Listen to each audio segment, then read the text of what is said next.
और ये oldest English university consider की जाती है नॉर्थ अमेरिका की।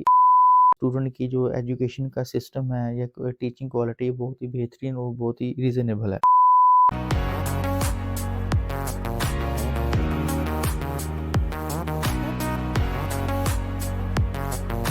अस्सलाम वालेकुम, I am Shoaib, welcome to NX consultant. आज हम जो है कनाडा का इंस्टीट्यूट न्यू ब्रंसविक यूनिवर्सिटी के ऊपर बात करेंगे। बेसिकली ये यूनिवर्सिटी जो सी है आपका जो कनाडा का जो प्रोविंस है ब्रंसविक, इसके अंदर जो लोकेट करती है। तो बहुत ही खूबसूरत इसकी लोकेशन है, बहुत ही खूबसूरत सिटी है और यूनिक कैंपसेस हैं।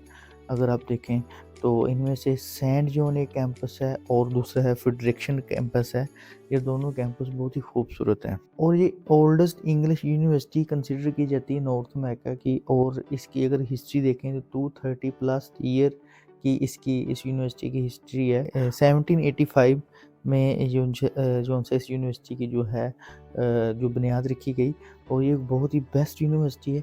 और अगर हिस्ट्री में देखा जाए तो एक बहुत ही ओल्ड यूनिवर्सिटी है। क्वालिटी ऑफ एजुकेशन की बात करें, पब्लिक फंड यूनिवर्सिटी है। क्वालिटी को इन्होंने बहुत ज़्यादा मेंटेन किया हुआ है। स्टूडेंट फैकल्टी रेशो की अगर बात करें 15/1 है, मतलब एक जो टीचर है 15 स्टूडेंट्स को जो है इनकी ये रेशो बनती है। फिर ज़ाहिर बात है कि ऑटोमेटिकली स्टूडेंट की जो एजुकेशन का सिस्टम है या टीचिंग क्वालिटी बहुत ही बेहतरीन और बहुत ही रीज़नेबल है। ओवरऑल अगर हम कोर्सेज़ के ऊपर बात करें 75 प्लस कोर्सेज़ के ऊपर है। वीडियो के एंड के ऊपर मैं कोर्सेज़ के ऊपर भी एक डिटेल इन्फॉर्मेशन के ऊपर डिस्कस हम करेंगे कि इस यूनिवर्सिटी में ऐसे कोर्सेज़ हैं कि आप जिस कोर्स का नाम सोचोगे वो ये यूनिवर्सिटी उसमें बैचलर्स का प्लान दे रही है। स्पेसिफिकली इस यूनिवर्सिटी में पोस्ट ग्रेजुएट के कोर्सेज़ बिल्कुल भी नहीं है, जस्ट बैचलर्स का प्लान ये दे रही है। अगर हम ऑफ़र लेटर की बात करते हैं कि ऑफ़र लेटर कब तक ये प्रोवाइड करते हैं, तो ज़ाहिर-सी बात है अगर आप डॉक्यूमेंटेशन अगर टाइमली अगर आप इनको दे देते हैं, ऑल एजुकेशन डॉक्यूमेंट,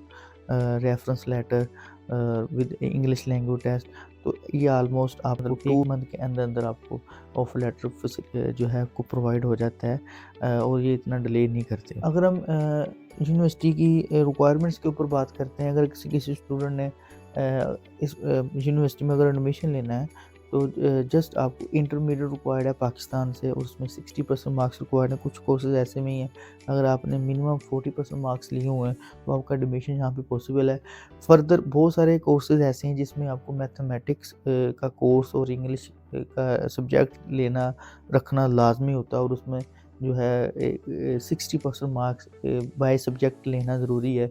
साइंसेस के कोर्स में हो गया, कंप्यूटर साइंस के कोर्स में हो गया और जो है आपका जो इंग्लिश सब्जेक्ट में ऑलमोस्ट 60% मार्क्स रिक्वायर्ड होते हैं एडमिशन लेने के लिए। ओवरऑल तो है ही है, आपको बाय सब्जेक्ट भी आपको एडमिशन जो है एडमिशन लेने के लिए आपको रिक्वायरमेंट्स फुलफ़िल करनी पड़ेगी। फर्दर अगर आप बैचलर्स ऑफ एजुकेशन उस तरह के आर्ट्स के कोर्स हैं वहाँ पे मैथमेटिक्स की रिक्वायरमेंट्स फुलफ़िल करना ज़रूरी नहीं है।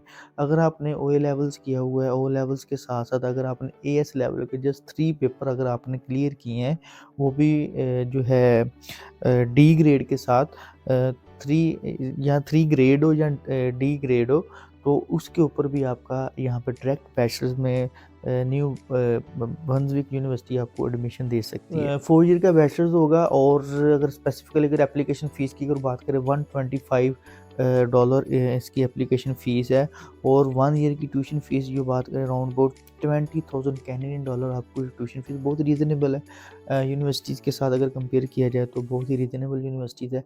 और अगर हम क्वालिटी की वाइज़ बात करें और नंबर वाइज़ बात करें एजुकेशन के कोर्सेज़ के ऊपर, तो ये बहुत ही बेस्ट यूनिवर्सिटी है हर स्टूडेंट के लिहाज से। अगर स्पेसिफिकली अगर हम यूनिवर्सिटी में जो कोर्सेज ऑफ़र करवाए जाते हैं ओवरऑल एक नज़र हम कोर्सेज़ के ऊपर अगर लगाते हैं तो उसमें सबसे पहले अगर हम देखें तो बिज़नेस के कोर्सेज़ ज़ाहिर बात है हर यूनिवर्सिटी में अवेलेबल होता है। तो इस यूनिवर्सिटी में भी आपको बिज़नेस के कोर्सेज़ की एक लाइन पड़ी है, 1-2 कोर्स नहीं, बहुत सारे अकाउंट्स के कोर्सेज़ हैं, बिज़नेस मैनेजमेंट के कोर्सेज़ हैं, डिजिटल डिज़ाइन का कोर्स आ गया। फिर इसके साथ-साथ एडमिनिस्ट्रेशन का कोर्स के साथ-साथ आपको इकोनॉमिक्स एंड फाइनेंस और एंटरप्रेन्योरशिप के कोर्स भी अवेलेबल हैं इस यूनिवर्सिटी में। फर्दर अगर हम स्पेसिफिकली अगर साइंसेस के कोर्स को लेकर चलें, इसमें sociology, social work, politics, political science और मीनवाइल अगर मीडिया की अगर बात करें तो मीडिया आर्ट्स एंड कल्चर और इवन के म्यूज़िक के भी कोर्सेज़ आपको मिलेंगे। अगर हम स्पेसिफ़िकली अगर हम बात करते हैं कम्युनिकेशन स्किल्स के कोर्सेज़ हैं, कल्चर स्टडी के कोर्सेज़ हैं, लिटरेचर, राइटिंग और जस्टिस स्टडीज़ के क्रिमिनल जस्टिस स्टडीज़ हो गया, क्रिमिनोलॉजी यानी क्रिमिनल जस्टिस हो गया। हर फ़ील्ड का आपको यहाँ यूनिवर्सिटी में कोर्स अवेलेबल है। लॉ में जाना चाह रहे हैं, साइंसेज़ में जाना चाह रहे हैं और अगर आप प्योर साइंसेस में अगर जाना चाह रहे हैं, बायोलॉजी का कोर्स, केमिस्ट्री का कोर्स, ठीक है, और फिज़िक्स का कोर्स आपको यहाँ पे अवेलेबल है। फर्दर अगर हम स्पेसिफ़िकली अगर हम इंजीनियरिंग के ऊपर अगर हम बात करें तो इंजीनियरिंग की भी एक लाइन है, इलेक्ट्रिकल कोर्स अवेलेबल है, फिर electrical with computer engineering available है, फिर इलेक्ट्रॉनिक का कोर्स अवेलेबल है यहाँ पे। फिर फर्दर अगर हम देखें केमिकल इंजीनियरिंग का कोर्स यहाँ पे अवेलेबल है, फिर मैकेनिकल इंजीनियरिंग के कोर्स यहाँ पे अवेलेबल हैं। तो ये एक लाइन है। फर्दर अगर हम देखें तो मैराइन बायोलॉजी का कोर्स यहाँ पे अवेलेबल है। तो स्पेसिफिकली अगर मेडिकल में देखें तो हेल्थ साइंस के कोर्सेज हैं, बायोमेडिकल हेल्थ साइंस के कोर्स है, फिर इवन ये health in management in health course available है। बहुत ही पॉपुलर कोर्स है, पढ़ने में भी ईजी है और अगर इसकी वर्थ की बात की जाए तो वो भी ओके है। फिर रेडियोग्राफी का कोर्स है, रेस्पिरेटरी सिस्टम थेरेपी का कोर्स है, नर्सिंग का इवन के यहाँ पे कोर्स अवेलेबल है। तो वन ऑफ द बेस्ट यहाँ पे कोर्सेज अवेलेबल हैं और एलिजिबिलिटी एकेडमिक रिक्वायरमेंट्स को तो मैंने आप लोग को बता दिया। इसमें जो आईएलटीएस है 6.5 band, overall no less than 6 band, PT आपको 60 पॉइंट्स रिक्वायर्ड हैं।